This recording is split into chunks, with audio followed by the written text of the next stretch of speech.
kasi. Hi!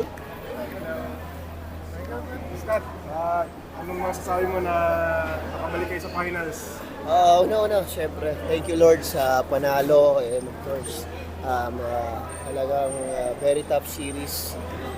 Good thing nakuha namin kasi pag mag game 7 talaga din namin alam kung paano namin sila talunin. So, thank you Lord sa panalong ito. And of course, ito, inspirasyon ko.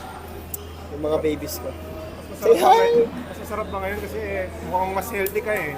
Sarami Yeah, ka nagagawa. yun lang talaga yung wish ko na maging healthy ako throughout this conference.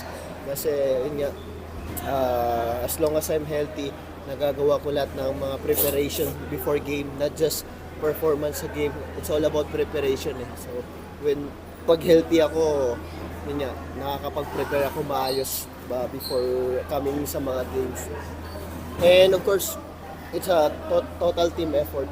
Credit sa lahat ng mga teammates ko, sa coaching staff, and especially yung mga ball boys namin, talagang all out sila na talagang alagaan kami sa practice, and mga PTs namin, sila talaga yung mga nag-alaga sa amin. Kaya gumaganda yung performance namin. Yung mga trainers. Yung last time na nasa finals kasi kayo, wala pa sila Scott, si Holt, tsaka si RJ. So, anong masasabi mo dun na... Well, very big addition sa amin, no? They're one of the key na nakuha namin itong panalo to. Kasi talagang si RJ talagang parang veterano na maglaro talaga. We all know yung experience niya sa international, and si Holt. Ayan.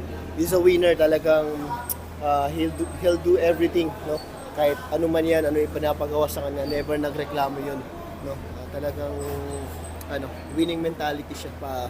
Very ganda ng addition niya sa amin. Especially import stopper namin. Mapamalaki man o mapa-size niya, talagang andyan siya. Oh, anong sasabi mo? Scott, Ha? Oh, bigat. Mas mabigat pa kay Junmar. Ayun, nabanggit mo Junmar. Ano sabi mo sa small ball niyo na nakikita niyo? Well, sabi nga ng mga coaching staff, talagang gang rebound kasi man down kami kanina, nawala si Joe. So, I think for me personally, I just want to give this game to Joe, no?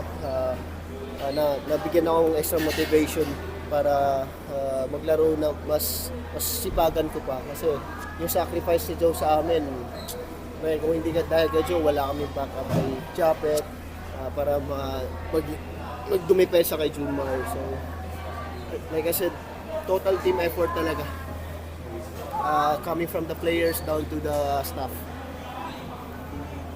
and down sa babies ko. Oo nga eh. Thank you.